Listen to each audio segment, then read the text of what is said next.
కోసం దేశంలో సామాజిక విప్లవానికి నాంది పలికినటువంటి మహనీయుల విగ్రహాల ఏర్పాటు కార్యక్రమానికి సభాధ్యక్షత వహించినటువంటి సోదరుడు గ్రామ సర్పంచ్ కోయ మధు గారికి, అదేవిధంగా ఈ కార్యక్రమానికి అతిథిగా విచ్చేసినటువంటి మాజీ శాసనసభ్యులు, అదేవిధంగా సుంతారెడ్డి గారికి, అదేవిధంగా ఈ ప్రాంతంలో అనేక ఉద్యమాలకు, అదేవిధంగా అనధికాలం అనగారిన వర్గాల నుండి అనేక ప్రయాసాలకు వచ్చి జిల్లా స్థాయిలో బీజేపీ జిల్లా అధ్యక్షులుగా పదవి కొనసాగించినటువంటి మా అన్న పూర్తి అశోకన్న గారికి, అదేవిధంగా మన ఆహ్వానాన్ని మన్నించి ఈ మండలంలో ఈ ప్రాంతంలో ఒక మహనీయుల కార్యక్రమానికి ఒడిగొడుతున్నారని చెప్పి ఇంత అద్భుతమైన కార్యక్రమానికి శ్రీకారం చుట్టిందని చెప్పి సోషల్ మీడియా ద్వారా సమాచారం అందుకొని ఈ యొక్క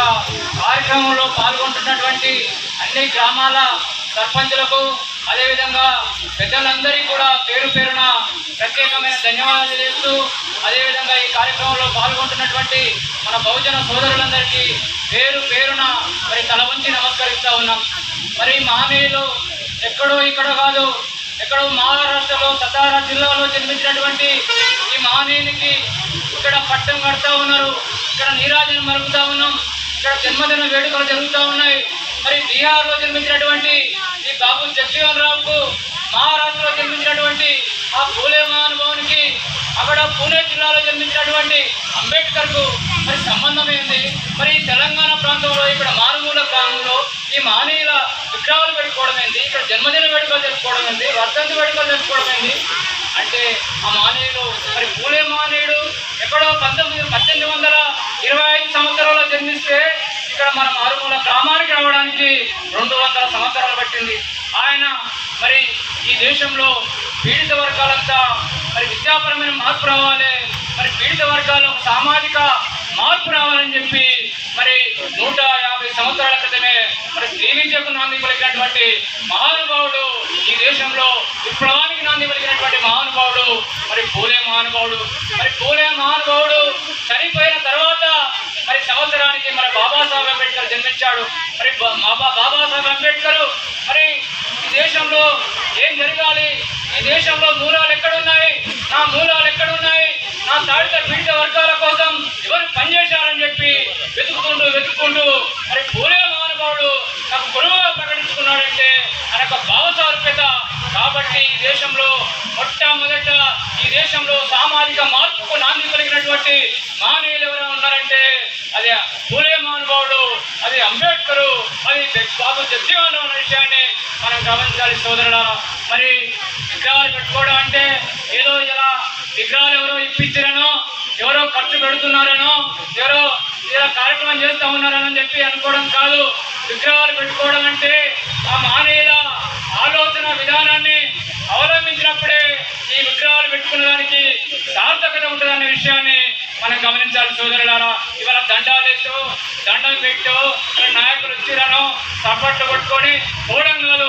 ఆ మహనీయులు ఏ లక్ష్యం కోసం పనిచేశారు? నా విలువైనటువంటి జీవితాన్ని పూలే మహానుభావుడు 150 సంవత్సరాల క్రితం తాను చదువుకొని తన భార్యకు చదువు చెప్పి అనేకమైనటువంటి అవమానాలు పడ్డటువంటి సందర్భాలు మనం చరిత్రలో గమనించాం.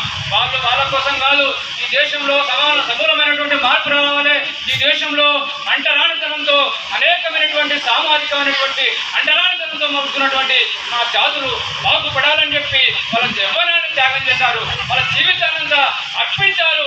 ఈ దేశంలో ఒక విప్లవం రావాలి, అట్టడుగు వర్గాలు కూడా చదువుకోవాలి, సామాజిక మార్పు రావాలి, ఈ వర్గాలు కూడా ఆత్మగౌరవంతో బతకాలని చెప్పి వాళ్ళంతా కూడా తన జీవితాలను అర్పించారు. ఇవాళ మనం కేవలం ఒక 2 గంటలు 3 గంటలు ఈ మహనీయుల కోసం వెచ్చించాలంటేనే చాలా ఇబ్బందులు పడతా ఉన్నాం. కానీ 170 సంవత్సరాల క్రితం 200 సంవత్సరాల క్రితం వాళ్ళ ఉద్యమానికి ప్రారంభించినప్పుడు ఒక్కరిగా బయలుదేరారు. వాళ్ళకు హక్కులు లేవు, విధులు మాత్రమే ఉన్నాయి. అట్లాంటి ఆటవిక కాలంలో ఒక గొప్ప లక్ష్యం కోసం పనిచేశారు. కాబట్టి ఆ మహనీయులను భరించుకోవాల్సినటువంటి బాధ్యత ఇవాళ మన అందరిపైన ఉందని చెప్పి ఈ సందర్భంగా విజ్ఞప్తి చేస్తా ఉన్నాం. అదేవిధంగా బాబు జగజీవన్ రావు గారు పాఠశాల స్థాయిలోనే అనేకమైనటువంటి విప్లవానికి నాంది పలికాడు, గుండెలను వ్యతిరేకించాడు. హిందువులకు రకరకాలైనటువంటి గుండెలు, అదేవిధంగా ముస్లింల వర్గాలను అవమానాలకు చేస్తుందని చెప్పి కుండలు బద్దలు కొట్టి సమాజంలో విప్లవానికి నాంది పలికినటువంటి ఘట్టాలను మనంతా కూడా గమనించాలి సోదరులారా. అదేవిధంగా అంబేద్కర్ మానవుడు మరి ఏ విధమైనటువంటి ఓటు హక్కే కాదు, అనేకమైనటువంటి ఆస్తి హక్కు, రాజ్యాన్ని పాలించే హక్కును మనందరికీ సులువైన పద్ధతిలో ఓటు అనేటువంటి ప్రజాస్వామ్య పద్ధతిలో ఒక పేదవాడు కూడా సర్పంచ్ కావాలడు, పేదవాడు కూడా ఎమ్మెల్యే కావాలడు, ఒక అంటరాని కులంలో ఉన్నవాడు కూడా రాష్ట్రపతి కావాలన్నటువంటి అద్భుతమైనటువంటి అవకాశాన్ని మనకు డాక్టర్ బాబాసాహెబ్ అంబేద్కర్ ఇచ్చారన్న విషయాన్ని మనం గమనించాలి. కాబట్టి సోదరులారా, ఇలా ఈ కార్యక్రమాన్ని నవభారత్ యువజన సంఘం వాళ్ళు పాపం అనేక వ్యయ ప్రయాసాలకు వచ్చి ఇంత అద్భుతమైన కార్యక్రమాన్ని ఏర్పాటు చేసి ఇంతమందిని సమీకరించి, అంటే చిన్న విషయం కాదు. ఒక కార్యక్రమం చేయాలంటే చిన్నగా మనం గాంధీ కూడలి కాడ చిన్న కార్యక్రమం చేయాలంటేనే ఎన్నో ఇబ్బందులు పడుతూ ఉంటాం.